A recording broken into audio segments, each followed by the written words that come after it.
wages, efficiency of labor, and division of labor, and the division of types of division of labor, and the efficiency of labor.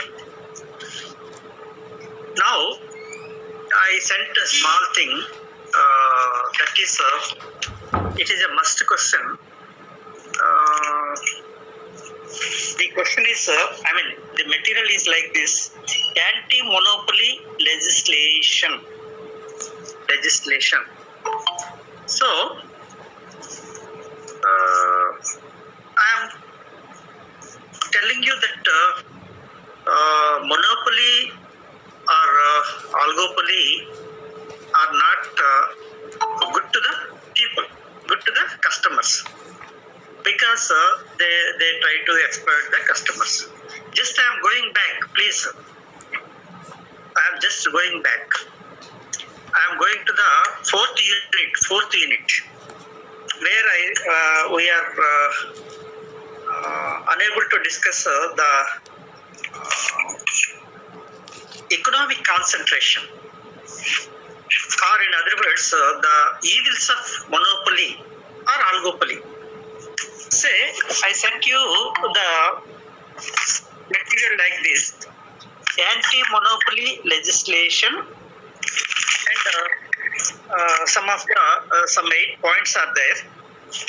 No, 6 points are there. 6 points are there. అవి చాలా simple. ఇది చాలా repeated గా అడుగుతున్నటువంటి question అనమాట. ఏంటంటే how one can eliminate the economic concentration. Economic concentration అంటే ఆర్థిక శక్తి కొంతమంది చేతిలోకి వెళ్ళిపోవటం. And of course, I told you about the MRTP Act, Monopolies Restrictive Trade Practice Act. So, with that act, the government of India tried to control the monopolies, because they try to exploit the customers or consumers. So, in that way, this topic is important for the examination. That is anti-monopoly legislation. Of course, Monopolies Restrictive Trade Practice Act of 1969 and Maintenance of Fair Competition. These are that is another thing is output control, purchasers association. It is also called as consumers association. Publicity and public ownership of monopolies. So ఇదంతా theory part. మనకి చాలా దగ్గర వింటుంటాం. Of course separate codes ఉన్నాయి. Consumers protection act అని ఒకటి ఉంది. ఆ యాక్ట్ ప్రకారం డిస్ట్రిక్ట్ లెవెల్లో, స్టేట్ లెవెల్లో, సెంట్రల్ లెవెల్లో, అంటే డిస్ట్రిక్ట్ కోర్ట్స్ ఉన్నాయి, స్టేట్ కోర్ట్స్ ఉన్నాయి, కన్జ్యూమర్స్ కౌన్సిల్ అంటారు వీటిని. అంటే ఇక్కడ ఎందుకంటే కన్జ్యూమర్ ని మోసం చేస్తున్నారు కాబట్టి వాళ్ళు తమకి జరిగినటువంటి ఎక్స్‌ప్లాయిటేషన్ కానీ, చీటింగ్ కానీ, especially from the sellers, whether he is a monopolist or not, a consumer can be protected under the Consumers Protection Act. Consumers Protection Act is there. And coming to the, of course, if the question is how we can control the oligopoly, suppose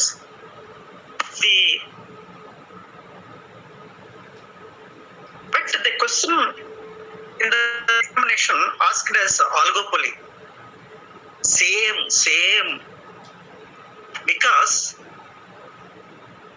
when the monopoly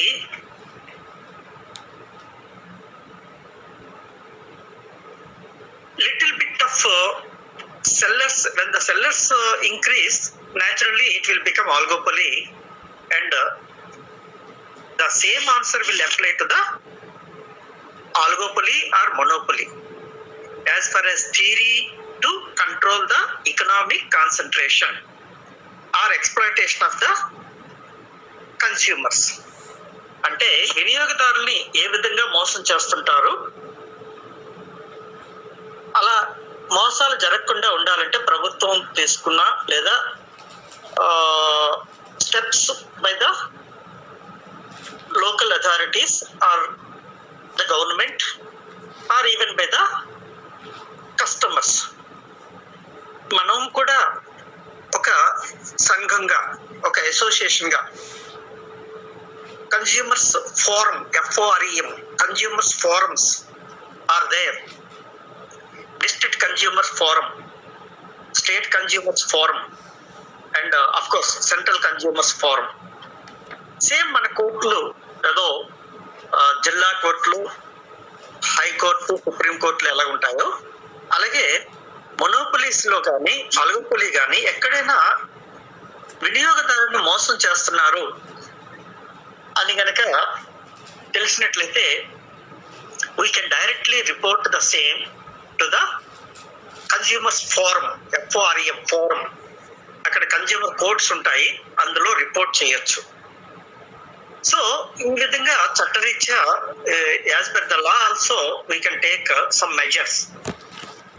are it is also possible to maintain fair price competitions among them and price and output control measures.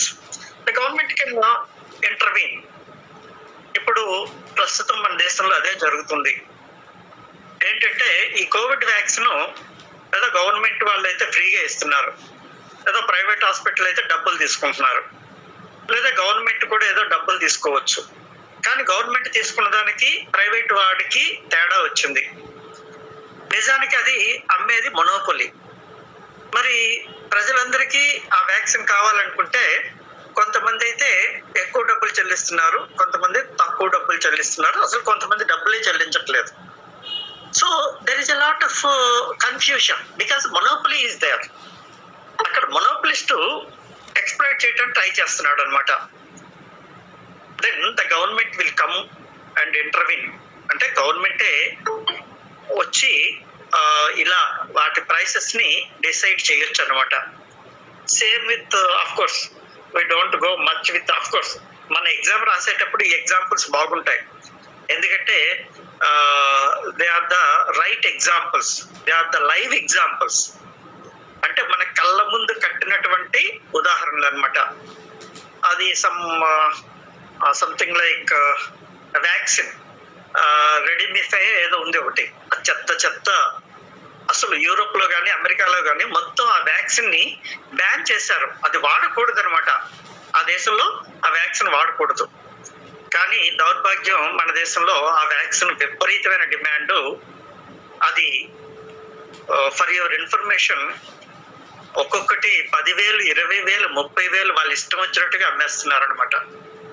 ఎందుకంటే ప్రజలు ప్రాణభయంతో అవి కొని, ఇదంతా కూడా ఒక ఏదంటారు exploitation అనమాట. So what we call it as monopoly exploitation. అమ్మేవాడు ఒకడే, స్కేర్సిటీ ఉంది కాబట్టి they are doing a lot of business in India especially. So this is a practical thing where the monopolist will exploit whenever the opportunity comes. అవకాశం వచ్చినప్పుడే 4 డబ్బులు చేసుకుంటారనమాట. Actual గా అది చాలా అంతకు ముందు కూడా ఉంది, కోవిడ్ రాకముందు కూడా ఆ vaccine available in the market, but nobody used. అది అవ్వడం. So but unfortunately we are getting it. నాది ఇక్కడ నెట్వర్క్ ప్రాబ్లం రావచ్చేమో మీకు. అంటే కరెంట్ పోయింది, బట్ కరెంట్ పోయినా నాది రావచ్చు, పర్లేదు. సో ఎనీహౌ అది కొద్దిగా చూసుకోండి. Now we are coming to the back, that is 5th unit, that is labour. Labour గురించి చాలా ఏదో what is labour, features of labour and division of labour and advantages of division of labour, అది theory part. ఇలాంటి questions చాయిస్లోకి వదిలేయండి. అయితే అందరికీ అలా పనికిరాదు, ఎందుకంటే కొంతమంది పాప ఏమీ చదవరు. అలాంటి వాడికి ఏదో రాయటానికి ఇలాంటి క్వశ్చన్స్ పనికి వస్తాయి. బట్ బాగా చదివిన వాళ్ళు మాత్రం, బహుశా మీ క్లాస్లో కూడా చెప్పాను, ఫస్ట్ ఏం చేస్తారంటే క్వశ్చన్ పేపర్ని ఎక్కువ సార్లు కింద పైన చదవండి. చదివిన తర్వాత మీకు ఏవేవైతే వస్తాయి రాద్దాము అనుకుంటారో వాటిని టిక్ చేయండి. టిక్ చేసిన తర్వాత you start writing. Of course time management కూడా చెప్పాను క్లాస్లో. ఆ క్వశ్చన్ ఆన్సర్ అయిపోయిన తర్వాత దానికి ఇంటూ పెట్టండి, ఏదో పెన్నుతోనో పెన్సిల్తోనో.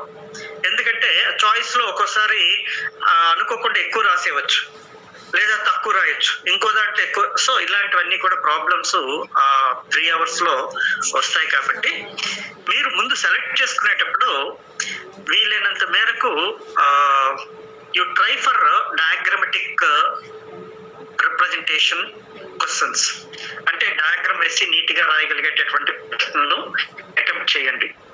థియరీ క్వశ్చన్స్ అవి జనరల్ గా షార్ట్ క్వశ్చన్స్ లో ఉంటాయి, అవి కూడా మనం చూద్దాము.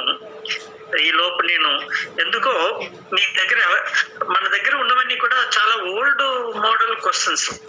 లైబ్రరీలో కూడా చూశాను, 2016, 14, 13 ఇలాంటి ఏవో క్వశ్చన్ పేపర్స్. అసలు ఆ మోడల్ ఉందో లేదో కూడా నాకు తెలియని పరిస్థితి. నేను మీ సీనియర్స్ చూస్తే వాళ్ళది మోడల్ మారింది. వాళ్ళు మొన్న రాసినటువంటి 18-19 పేపర్ నాకు పంపించారు.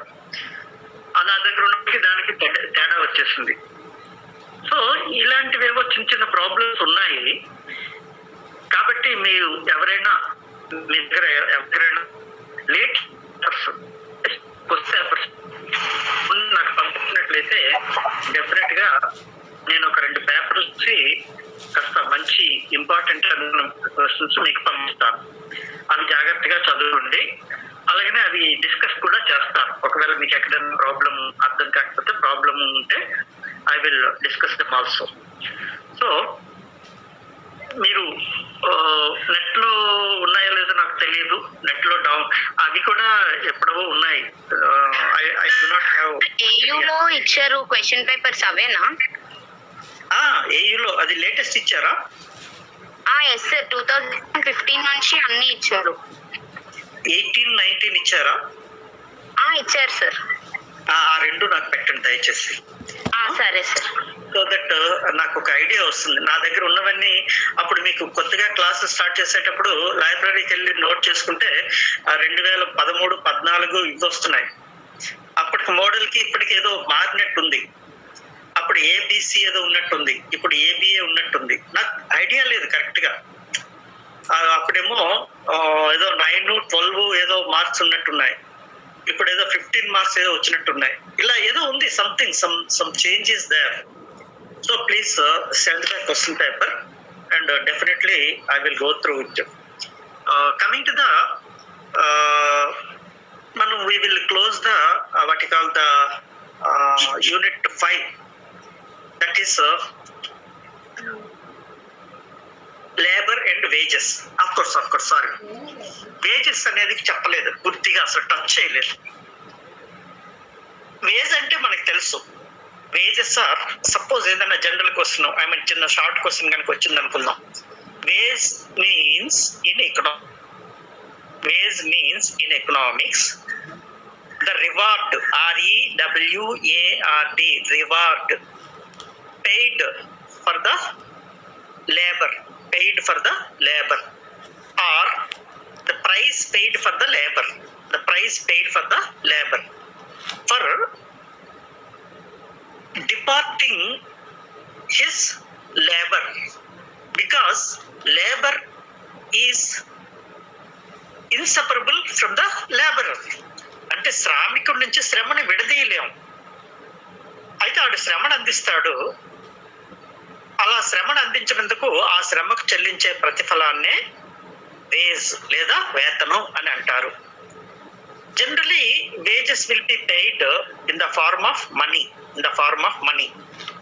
and if the wages are paid in the form of services or commodities, it is also a wage, but it is called as real wage.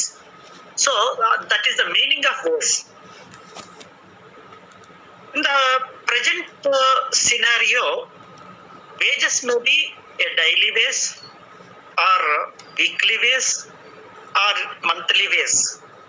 అంటే జనరల్ గా అన్ఆర్గనైజ్డ్ సెక్టర్ ఏదో ఏ రోజుకి ఆ రోజు ఏదో తాపీ మేస్త్రులు, మ్యాన్సనర్స్, కార్పెంటర్స్, ఎలక్ట్రీషియన్స్ ఇలా ఏదో వాళ్ళు రోజు కూలి, డైలీ వేజ్ అంటారు, వాడికి ఏదో రోజుకు ఒక 500 ఇచ్చేస్తాం. So there's relation is only few hours are few days. వాడు ఎక్కడ ఒక దగ్గర పని చేయడు, వాడికి మంత్లీ వేజ్ అనేది ఉండదు. మహా అంటే డైలీ వేజ్, వీక్లీ వేజ్ ఉంటాయి. So that is a different thing. So here wages are paid as per the contract. అంటే ఆల్రెడీ మీకు తెలుసు కదా, ఏదో వాడు ఈ పనికి ఒప్పందం చేసుకుంటాడు, ఆ పని కంప్లీట్ చేసినట్టునే వాడికి వేజ్ అనేది మనం పే చేస్తాం. It is the legal relation, it is the legal obligation for every person who engage the labour. అంటే ఎవరైతే మనం లేబర్ ని ఎంగేజ్ చేస్తామో వాళ్ళకి తప్పనిసరిగా వేజ్ అనేది it is a compulsory payment, తప్పనిసరిగా వాడికి ఇవ్వాలి. It is his right. వాడికి ఆ హక్కు ఉంటుందన్నమాట, వేజ్ ని మన మీద వసూలు చేసే హక్కు వాడికి ఉంటుంది. Because he delivered his labour. So అయితే ఇప్పుడు అందరూ వేజెస్ అనేది జనరల్ గా అయితే మషరు వేజెస్ అంటున్నారు, salary that is nothing but monthly veg.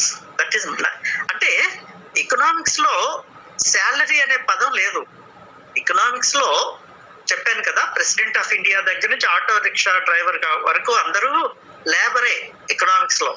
ఎందుకంటే అందరూ ఏదో ప్రతిఫలాన్ని ఆశించి పని చేస్తున్నారు కాబట్టి. So here salary will come under monthly wage. ఇంకా లేటెస్ట్ ఏంటంటే ఈ సాఫ్ట్వేర్ లో వాడు 3.5 అంటాడు. ఏంటో అంటే అర్థం ఏంటంటే 3.5 లక్షలు ఎప్పుడు సంవత్సరానికి, నెలకి చెప్పడాడు. ఇక్కడ సాఫ్ట్వేర్ ఇండస్ట్రీలో వాడు ఏదో 5K అంటాడు, ఏదో 6K అంటాడు, ఏంటంటో చెప్తుంటారు. But that is also wage. But for total year generally they offer the wage. Of course they will pay monthly wage, but totally the wage should not not exceeding 3.5 lakhs in a year. అది వాడి ఉద్దేశం అనమాట. వీళ్ళందరూ veg కిందే వస్తారు. So as per the contract వాడు ఏదో చెప్తాడు, పలానా కంపెనీలో సాఫ్ట్వేర్ TCS ఏదో సంవత్సరానికి 3 లక్షలు, 12 నెలలకి 3 లక్షలు డివైడెడ్ బై 12 months, అది ఎవ్రీ మంత్ పే చేస్తాడు. So this yearly is also wage, monthly is also wage, even weekly or even fortnightly or even daily, all will come under wage. అయితే generally the efficiency of labour depends on the wage. జనరల్గా అంటే వాడు బాగా పని చేయటం అనేది, సమర్థవంతంగా పనిచేయటం అనేది వాడికి ఇచ్చే వేతనాన్ని బట్టి ఆధారపడి ఉంటుంది. Some times you cannot measure the efficiency. ఇప్పుడు బ్యాంకులో పని చేస్తున్నాం, ఏదో ఉదయం 10 గంటలకు వెళ్తాం, సాయంత్రం 5 గంటలకు ఇంటికి వెళ్ళిపోతాం. ఎంత పని చేశానంటే ఏం చెప్తాను, ఏదో పని చేశాను. Generally we cannot measure the efficiency or quantity of service, especially in the services sector. సేవల రంగంలో జనరల్ గా మెజర్ చేయలేం, కానీ nowadays everything can be measured. ఇప్పుడు ఏదో మనకి ఇఫ్ యూ డోంట్ మైండ్ ఏదో సున్నం వేసినోడు వస్తాడు, మ్యాన్షనర్ వస్తాడు, ఏదో దీనికి మాత్రం చేసినందుకు 100 రూపాయలు ఇస్తాం. వాడు చేసిన పని కనపడుతుంది, బ్యాంక్ లో వెళ్ళి ఆడు కూర్చుంటాడు అక్కడ. అరే ఆ రోజు ఎవడు రాలేదు, ఎవడు ఆ రోజు ఆడికి పనే లేదు అనుకుందాం, అయినా వాడి వేతనం ఇచ్చేస్తాం. అట్లాగే if you don't mind the wages are to be linked with production or to be linked with output. అంటే జనరల్ గా వేతనాలు అనేవి ఉత్పత్తిని బట్టి కనుక చెల్లించినట్లయితే చాలా మంచిది. ఎవరికి? అటు వాడికి, ఏది లేబర్ కి మంచిదే, మేనేజ్మెంట్ కి కూడా మంచిదే. ఎందుకంటే ఒకడు ఎక్కువ పని చేస్తాడు, వాడికి ఎక్కువ వేతనం ఇస్తాం. So wage linked with marginal productivity అంటాం దాన్నే. వేజ్ లింక్డ్ విత్ ప్రొడక్టివిటీ అంటే వాడు ఎంత ఎక్కువ ఉత్పత్తి చేస్తే అంత వేతనం. ఇఫ్ యూ డోంట్ మైండ్ చాలా సింపుల్ ఎగ్జాంపుల్ చెప్తుంటాను. ఒక టైలర్ దగ్గర ఒకడు పని చేస్తుంటాడు. వాడిని అడిగితే చెప్పేస్తాడు, ఏంట్రా నీకంటే నాకేం లేదంటే జత కొడితే నాకు 200 ఇస్తాడు. అయితే ఒక్కోసారి నేను 2-3 జతలు కుడతాను. అంటే అది ఎఫిషియెంట్ అనమాట. ఎక్కువ స్టిచ్ చేస్తే ఎక్కువ డబ్బులు వస్తాయి, తక్కువ స్టిచ్ చేస్తే తక్కువ డబ్బులు వస్తాయి. దాన్ని wage linked with production or productivity అని కూడా అంటారు. దాన్నే marginal productivity theory of wages అంటారు. అంటే వాడు అదనంగా ఎంత ఉత్పత్తి చేస్తుంటే అంత. ఒకే జత కుడతాడు, ఆడికి 200 ఇస్తారు. అక్కడ పని చేస్తున్నాడే 2 జతలు కుడతాడు, ఆడికి 400 ఇస్తారు. అక్కడ పని చేసినోడే 5 జతలు కుడతాడు, ఆడికి ఎక్కువ డబ్బులు వస్తాయి. So I think you can easily understand that is called as wage paid according to the marginal productivity. అదనంగా అంత ఎక్కువ ఉత్పత్తి చేస్తే అంత ఎక్కువగా వేతనం చెల్లించేదాన్నే marginal productivity theory of wages అని అంటారనమాట. అది ఇద్దరికీ మంచిది. అక్కడ పనిచేసినోడు బాగా పనిచేసి ఎక్కువ ఉత్పత్తి చేసి ఎక్కువ వేతనం పట్టుకెళ్తాడు. సోమరిపోతులు ఉంటారు, ఆడు పని చేయలేడు, ఆడికి తక్కువ వేతనం వస్తుంది. సో మనం ఎక్కువ వేతనం ఇవ్వటం వల్ల ఎక్కువ ఉత్పత్తి పెరుగుతుంది మనకి. అలాగని పని చేయలేనోడికి వాటితో పాటు సమానంగా ఇవ్వం. ఎంత ఎక్కువ పని చేస్తే అంత ఎక్కువ. మనం చాలా దగ్గర పాపం ఈ కుటీర పరిశ్రమలు అట్లో చూస్తుంటాం, కాటేజ్ ఇండస్ట్రీస్ లో. బహుశా మీలో చాలా మందికి తెలియకపోవచ్చు. ఏదో చేగొడీలు, సమోసాలు, అప్పడాలు ఇలాంటివి తయారు చేస్తుంటారు ఒక్కొక్క దగ్గర. అందరూ పని చేస్తుంటారు, కానీ వాడు చేసే పనిని బట్టి వేతనం ఇస్తారనమాట. దాన్నే పనిని బట్టి వేతనాన్నే మార్జినల్ ప్రొడక్టివిటీ అంటే వేజ్ లింక్డ్ విత్ ప్రొడక్టివిటీ. వాడు కొంతమంది ఎక్కువ అప్పడాలు చేస్తుంటారు కాబట్టి వాడికి ఎక్కువ ఏదో కేజీలు లెక్క అందరికీ ముద్ద ఇచ్చేస్తాడు. అది ఎవరైతే ఎక్కువ క్వాంటిటీ ప్రొడ్యూస్ చేస్తారో వాళ్ళకి ఎక్కువ వేతనం వస్తుంది అనమాట. So this is how it is justified. నిజంగా అది చాలా మంచిది. It is justified because the more the output, the more the efficiency, the more will be the base. The less the output, the less the efficiency, less will be the base. బాగా పనిచేసినోడికి say for example if you don't mind, ఏదో నేను మీ class చెప్తున్నాను, మీరు అందరూ pass అయితే ఒక్కొక్కరికి అంటే ఎక్కువ మంది పాస్ అయితే నాకు ఎక్కువ వేతనం ఇచ్చారనుకుందాం, నేను ఎక్కువ కష్టపడతాను. అలా కాకుండా మీరు నా మరకు నా పాఠం చెప్పేయటమే, ఎవడు పాస్ అయ్యాడో లేదో నాకు అనవసరం. అంటే అర్థం ఏంటంటే నాకు రెస్పాన్సిబిలిటీ లేదనమాట, నాకు బాధ్యత లేదనమాట. సో అలా బాధ్యత లేకుండా మనం వేతనాలు కనుక లేబర్ చెల్లిస్తే ఉత్పత్తిదారుడు దెబ్బతింటాడు. So this is one of the important point, that is wage paid according to the output or according to the productivity. So ఇవన్నీ కూడా జనరల్ గా చెప్తున్నాను, ఎందుకంటే అక్కడ వేజ్ అనేసాడు తప్ప వేజ్ థీరీస్ ఉన్నాయా, వేజెస్ అనేది ఎలా పే చేస్తాం, వేజెస్ అనేది అవుట్పుట్ బట్టి పే చేస్తాం ఒకటి. రెండోది వేజెస్ అనేది టైంని బట్టి కూడా పే చేస్తాం, ఎస్పెషలీ సర్వీసెస్ సెక్టార్ లో. ఇఫ్ యూ డోంట్ మైండ్, మాస్టర్లకి ఇచ్చేది టైం వేజ్, మీకు 2 నుంచి 3 గంటల వరకు పాఠం చెప్పేస్తే నాకు ఎంతో డబ్బులు ఇస్తారు అంతే.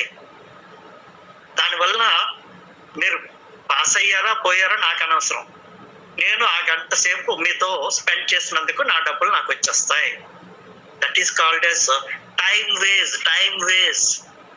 అట్లాగే ఒక బ్యాంకులో ఉదయం ఏదో 10 గంటలకు వెళ్తాడు, సాయంత్రం 4 గంటలకు ఇంటికి వెళ్ళిపోతాడు. అక్కడ పని చేశాడా పడుకున్నాడా అనేది అనవసరం, వాడికి జీతం వచ్చేస్తుంది. So is it good or bad? Time waste అనేది మంచిదా చెడ్డదా? ధార్మిక? Bad. Because there is no encouragement. అక్కడ పని చేసిన వాడికి ఎంకరేజ్మెంట్ ఉండదు, మిగిలిన వాళ్ళు కూడా అలాగే ఉంటారు. సో టైం వేస్ట్ అనేది ప్రొడ్యూసర్కి మంచిది కాదు. వీడికి మంచిదే, హాయిగా పడుకుంటాడు, వెళ్ళి నెల వచ్చేటప్పుడు జీతం పట్టుకుపోతాడు. అట్లాగనే ఇఫ్ యూ డోంట్ మైండ్, మన ఏదో షాపింగ్ మాల్స్ లో చూస్తుంటాం, వాళ్ళు ఏంటంటే ఏదో ఉదయం 9 గంటలకు వెళ్ళిపోవటం కాదు, వాడు ఆ రోజు ఎంత సేల్స్ చేశాడు, ఎంత అమౌంట్ వాడి ద్వారా అమ్మకం జరిగింది, వాడికి కొంత ఇన్సెంటివ్స్ ఉంటాయి, అప్పుడే వాడు పని చేయగలుగుతాడు.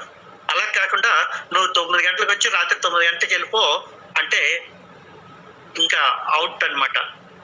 So time waste is not good as far as the producer is concern. వీడికి మంచిదే, లేబర్కి మంచిదే, ఎందుకని అక్కడ హాయిగా గడిపేస్తాడు. So this is very very important. Time waste is of course. ఎందుకని అక్కడ టైం వేస్ట్ అనేది వచ్చిందంటే, సర్వీసెస్ సెక్టార్ లో మనం కరెక్ట్ గా మెజర్ చేయలేం, అందుకని టైం వేస్ట్ అనేది వచ్చింది. So time waste, piece wage, ఇందాక మీకు చెప్పానే, దాన్ని పీస్ వేజ్ అంటాం, దాన్ని ప్రొడక్టివిటీ వేజ్ అంటాం, లేదా marginal productivity theory of wages అని అంటాం. Piece wage is always good. మనకి ఇంకా సింపుల్ ఎగ్జాంపుల్ చెప్పాలంటే, మన ఈ తాపి మేస్త్రి వాళ్ళు ఉంటారు కదా, వాళ్ళకి ఏ వేజ్ మనం పే చేస్తాం? టైం వేజా, పీస్ వేజా?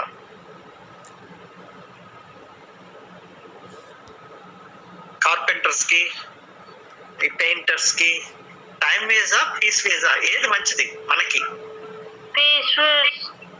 పీస్ వేజే మంచిది. టైం వేజ్ అంటే ఆడు వచ్చి ఇక్కడ ఏ పని చేయడు, అలాగా ఆడుతుంటాడు అనమాట. అందుకనే వాళ్ళు ఏం చేస్తుంటారంటే, నాకు రోజుకి 500 అంటాడు, ఒక రోజులో చేయాల్సిన పని 5 రోజులు చేస్తాడు, ఎందుకంటే రోజు వస్తూనే ఉంటాడు. అదే ఇదిగో ఇదంతా చెయ్యాలి, ఈ పని చెయ్యాలి, నువ్వు ఎంత తీసుకుంటావు? సో వాడేం చేస్తాడంటే, అది నిజంగా 2 రోజులు చేయాల్సింది 1 రోజులో చేసుకుంటాడు, ఎందుకంటే వాడికి ఎక్కువ పీస్ వేజ్ వలన తొందరగా అయిపోతే వాడికి ఎక్కువ డబ్బులు వస్తాయి అనమాట. So anyhow I am giving only examples. The wages are mainly broadly time based and piece based. PIEC, piece based. Okay. అట్లాగనే wages are different from in India, of course, especially in agriculture, wages differ from male to female. నిజానికి చట్ట ప్రకారం అందరికీ ఒకే వేతనం, ఒకే పని ఒకే వేతనం, 1 work 1 veg. అంటే ఆ పని చేసినందుకు ఆడవాళ్ళు చేశారా మగవాళ్ళు చేశారా అనేది సంబంధం లేకుండా అందరికీ సమాన వేతనం ఇవ్వాలి. కానీ అగ్రికల్చర్ లో అలా జరగటం లేదు. అలాగనే ఈ కన్స్ట్రక్షన్ ఇండస్ట్రీలో కూడా అలా జరగటం లేదు. ఎందుకంటే అక్కడ ఏదో ఆడవాళ్ళు తక్కువ మగవాళ్ళు ఎక్కువ కాబట్టి మగవాళ్ళ జీతం వేతనం ఎక్కువగా ఉంటుంది, ఆడవాళ్ళ వేతనం తక్కువగా ఉంటుంది. వ్యవసాయ రంగంలో కూడా అలాగే ఉంటుంది. పాపం వాళ్ళు వీళ్ళతో సమానంగా పనిచేస్తుంటారు. అదే గవర్నమెంట్ సెక్టార్ లో అటువంటి డిఫరెన్స్ ఏమీ ఉండదు. So this is what you call wages differ from based on sex or based on male and female. Generally in India, female wage is less than the male wage, and that is one of the thing. And wages must be equivalent to the subsistence of పాపం మనకిచ్చిన I mean వేతనం అనేది వాడి కనీస అవసరాలు తీర్చేదిగా ఉండాలి. అంతే తప్ప వేజ్ అంటే వాడు ఎక్కువ మంది ఉన్నారు కదా అని వాడిని ఎక్స్ప్లైట్ చేయడానికి జనరల్ గా producers will try. So that is not good, that is against the law. చట్ట ప్రకారము అందుకనే అన్ని రంగాలకు మినిమం వేజెస్ యాక్ట్లు ఉన్నాయి. వ్యవసాయ రంగానికి పని గంటలు ఎంత వేజ్ పే చేయాలి, అట్లాగనే పారిశ్రామిక రంగంలో పని గంటలు ఎంత వేతనం పే చేయాలి, అట్లాగే ఫ్యాక్టరీస్, అట్లాగే మైన్స్, గనుల్లో పనిచేసే వాళ్ళకి. So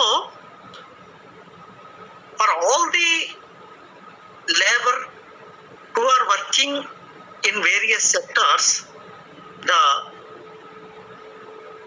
there are certain acts which say a minimum wage, కనీస వేతన చట్టాలు, కనీస వేతనము అంటే అంతకంటే ఎక్కువ ఇస్తే మంచిదే, కానీ కనీసం అంతైనా పే చేయాలి. కానీ ఎక్కడ except government, nowhere the managements or the producers are paying minimum wages. కనీస వేతనాలని ఎక్కడ పే చేయటం లేదు. తెలుసు వాళ్ళకి కనీస వేతనాల చట్టాలు ఉంటాయి, ఆ చట్ట ప్రకారం వాడికి ఎంత పే చేయాలని. ఇంకా దౌర్భాగ్యం ఏంటంటే ఎక్కువ వేతనం ఇచ్చినట్టుగా సంతకం పెట్టించుకొని, సిగ్నేచర్ పెట్టించుకొని తక్కువ వేతనం కూడా ఇస్తుంటారు.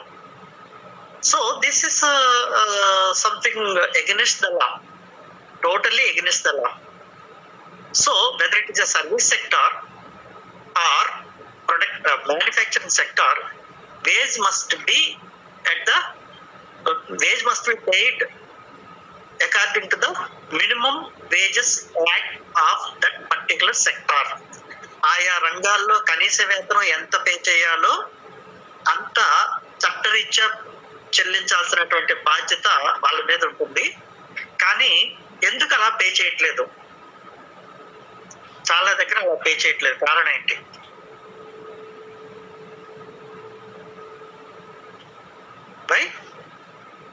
Why in many sectors minimum wage is not paid? Cheppumma, Manasa. Anybody?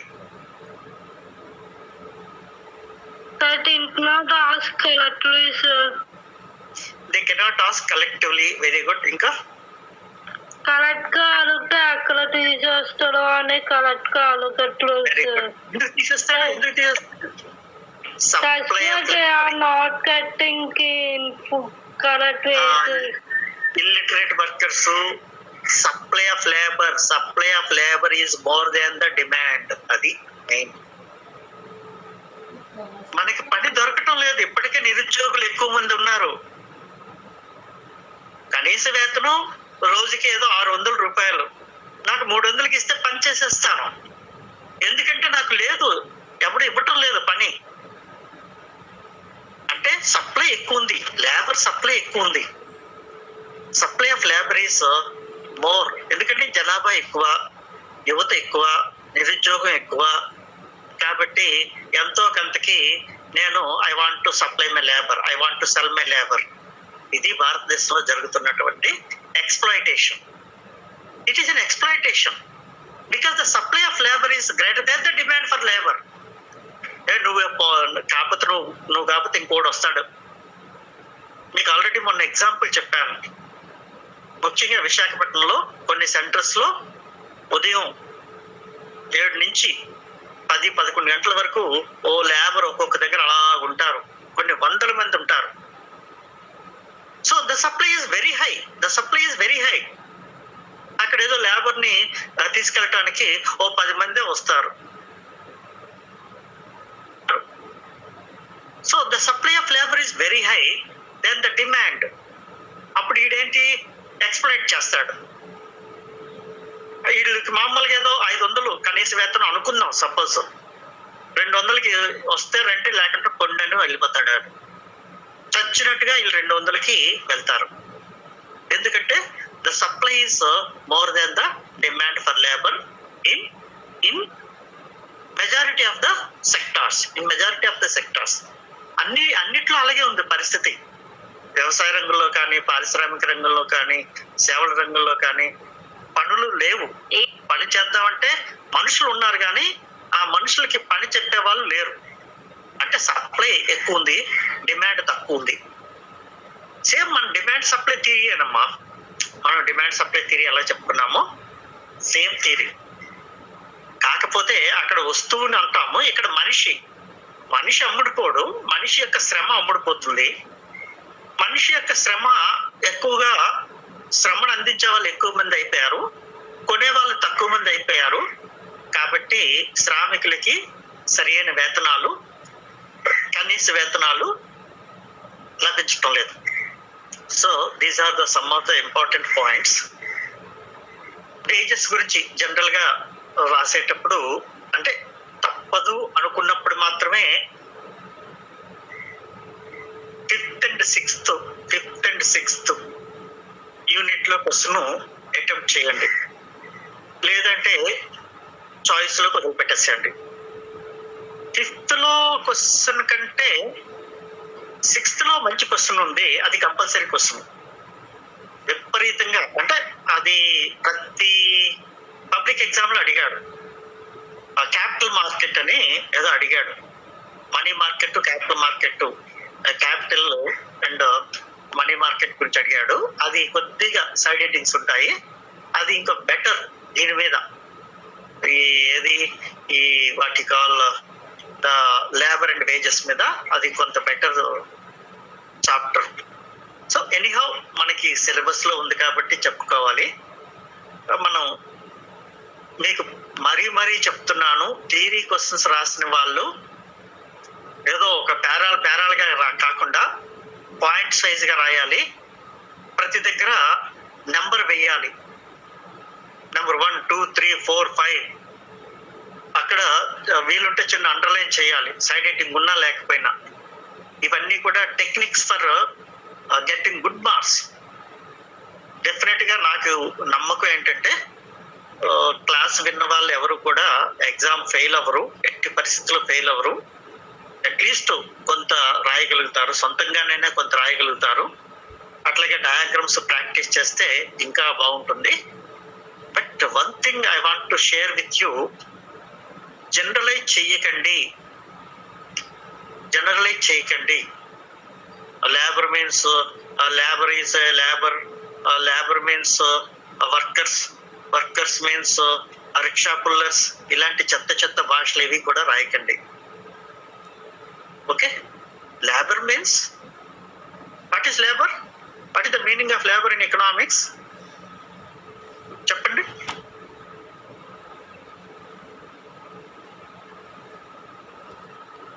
Anybody please. ఇంతసేపు నేను గంటగా చెప్పండి. Any work mentally or physically done for remuneration. Yes.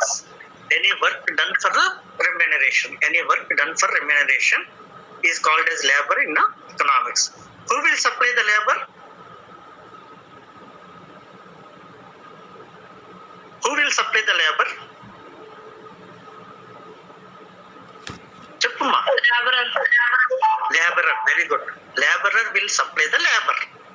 అంతే తప్ప who will supply the labour అంటే the worker will supply the labour అనకూడదు. అక్కడ economics లేదు అందులో. So the question of worker does not come under the concept of labour. So the labourer will supply the labour for what? For remuneration. The remuneration may be money or something. The labor may be physical or mental. Mental అంటే ఏదో తప్పుడు అర్థం కాదు, knowledge అనమాట. అంటే physical గా అంటే కష్టపడేటటువంటి శ్రమ అనేది శారీరకం కావచ్చు లేదా మానసికం కూడా కావచ్చు. నేను ఇంత గంట సేపు అరుస్తున్నాను, ఇది శారీరక శ్రమ కాదు, మానసిక శ్రమ. ఏదో బుర్రలో కొద్దిగా జ్ఞానం ఉంది, దాన్ని మీకు పంచి పెడుతున్నాను. So this is what you call మానసిక శ్రమ లేదా knowledge sharing. This is also called as labour in economics. నేను కూడా లేబరే, ఎందుకంటే నా తెలివితేటల్ని మీకు పంచిపెడుతున్నాను. ఆ విధంగా మా సేవల్ని మీరు అందుకుంటున్నారు. So this is what we exactly need in economics. అంతే తప్ప ఏదో ఇష్టం వచ్చేట్టుగా రాసేస్తే పాపం ఆ అబ్బాయి ఎవరో కూడా తెలియదు, గోల పెట్టేశాడు. తను ఇప్పుడు మీ సీనియర్ అంటే 3rd సెమిస్టర్ ఏదో రాస్తున్నట్టున్నాడు. ఆడేమో ఫస్ట్ సెమిస్టర్ 0 వచ్చింది, అడికి 36 పేజీలు రాశాడంట. నాకే బాధ అనిపించింది, ఇదేంట్రా బాబు 36 పేజీలు రాయటం ఏంటి, 0 మార్క్ రావటం ఏంటి? సార్ నేను అది రివాల్యుయేషన్ పెట్టాలా అన్నాడు. ఏం చెప్పమంటారు? రివాల్యుయేషన్ పెట్టాలా? ఏమ్మా రివాల్యుయేషన్ పెట్టొచ్చా హరిప్రియ? సార్ అది ఉపయోగపడుతుంది అంటే పెట్టుకోవచ్చు సార్, లేదంటే లేదు. 0 వచ్చినప్పుడు ఉపయోగపడ్డాయంటమ్మా మరి. అందుకే సరే ఎలాగో మళ్ళీ మార్కులు రావు కదా, రివాల్యుయేషన్ పెట్టుకున్నా వేస్ట్. అది ఏదో మాస్టర్ దగ్గరలో 2-3 మార్కులు తక్కువ వచ్చాయి, ఏమైనా రివాల్యుయేషన్ పెట్టుకుంటే బాగుంటుందంటే there is a meaning in it. 0 వచ్చినప్పుడు రివాల్యుయేషన్ ఏంటి, అసలు 0 ఎందుకు వచ్చింది అనేది వాడికి వాడే హి హాస్ టు అనలైజ్. అదేంటి నేను 36 పేజీలు ఏంటి రాసేసాను? I think it must be trash. అంటే ఎకనామిక్స్ అనే పదం ఎక్కడ మొత్తం 36 పేజీలు ఎక్కడ కనపడకుండా రాసి ఉంటాడు. ఆ రోజు ఏదో పాలిటిక్స్ పేపర్ అనుకున్నాడో, లేదంటే ఇంకేదో పేపర్ అనుకున్నాడో. సో అలాంటిది పని చేయకండి దయచేసి. చక్కగా హ్యాపీగా రాసుకోండి ఎగ్జామ్. తప్పకుండా అందరూ మంచి మార్కులతో పాస్ అవుతారు. You are always 24/7. ఎప్పుడు ఎవరికి ఏ డౌట్ వచ్చినా, ఎక్కడ ఏ టాపిక్ మీద డౌట్ వచ్చినా you can ask me. Different అంటే నాకు ఫోన్ చేసి చెప్పండి, లేదా ఫస్ట్ ఇయర్ సెకండ్ ఇయర్ అది అట్లా చెప్తే నాకు అర్థమవుతుంది. లేకపోతే ఐ కెనాట్, మీ టాపిక్ ని బట్టి నేను అర్థం చేసుకోవాలి. So anyhow I will take leave and మీకు క్యాపిటల్ గురించి వీలుంటే సాయంత్రం పంపిస్తాను, అంటే నెక్స్ట్ లాస్ట్ టాపిక్ మీద పంపిస్తాను. అది కూడా చూసుకోండి. Wages, labour, efficiency, types of division of labour, features of labour, ఇవేవో చెప్పుకున్నాం. అట్లాగే వేజెస్, టైప్స్ కూడా చెప్పుకున్నాము. ఇంతకంటే దీంట్లో చెప్పుకోదగింది ఏమి ఉండదు. షార్ట్ క్వశ్చన్స్ లో కనుక వస్తే తప్పకుండా రాయండి, బాగుంటుంది. బట్ మెయిన్ క్వశ్చన్ లో రాయటంలో కొద్దిగా ఇబ్బంది ఉంటుంది. Okay, leave the class. I will take leave. మీరు నోట్స్ ఇస్తారా సార్ ఏమైనా ఉంటే? పంపిస్తున్నాను కదా. అంటే సింపుల్ గా నోట్స్ లో చెప్తున్నారు కదా సార్, ఇలా ఇంపార్టెంట్ రాసుకోండి అని, అలా ఏమైనా చెప్తారా? నీకు మెటీరియల్ పంపిస్తున్నాను కదమ్మా. ఇప్పుడు క్లాస్ అయ్యి ఉంటే తప్పకుండా ఇంకా బాగుండేది. మరి అలా జరగటం లేదు కాబట్టి నేను పంపిస్తున్నాను. ఎప్పటికప్పుడే యూనిట్ వైజ్ కూడా పెడుతున్నాను నేను. యూనిట్ వైజ్ దీనికి ఏం కావాలి అందులో అంటే మోడల్ క్వశ్చన్ పేపర్స్ లో ఏ మోడల్ ఉన్నాయో ఆ మోడల్లో అడిగినటువంటి క్వశ్చన్ కి తగిన ఆన్సర్ నేను పంపిస్తున్నాను. మీరు 6 యూనిట్ల కింద ఒకదాంతో ఒకటి కన్ఫ్యూజ్ అవ్వకుండా ఏ యూనిట్ మెటీరియల్ ఆ యూనిట్ లోనే పెట్టుకొని పిన్ చేసుకొని జాగ్రత్త పెట్టుకొని చదువుకోండి. లేదు మీకు ఆల్రెడీ మీ దగ్గర ఇది ఉంది కదా, ఐ మీన్ కొంతమంది దగ్గర బుక్స్ ఉన్నాయి కదా, వాళ్ళు నాకు పంపించండి, నేను చూసి అది బాగుందంటే అది కంటిన్యూ చేసి అదే మీకు అందరికి మళ్ళీ ఫార్వర్డ్ చేస్తున్నాను. మీరు ఫార్వర్డ్ చేసింది బాగుంది. చెప్పమ్మా. అసైన్మెంట్ చెప్పలేదు సార్. ఓ మర్చిపోతున్నాను రోజుల్లో. సరే ఇంకెందుకు, అయిపోయింది కదా, రేపుతో 6th యూనిట్ కూడా ఇంచుమించు స్టార్ట్ చేసేస్తాం కదా, అప్పుడు చెప్తాను మీకు, పంపించేస్తాను. నాకు ఇప్పుడు దయచేసి మోడల్ పేపర్ ఎవరో పెడతా అన్నారు, పెట్టండి. మీకు already. Thank you. I will see you and tomorrow I will give you the assignments. Okay, tomorrow Okay, I will give you the assignments. Okay, thank you, bye. Okay sir, Bye. thank you sir. Thank you, sir. Thank you.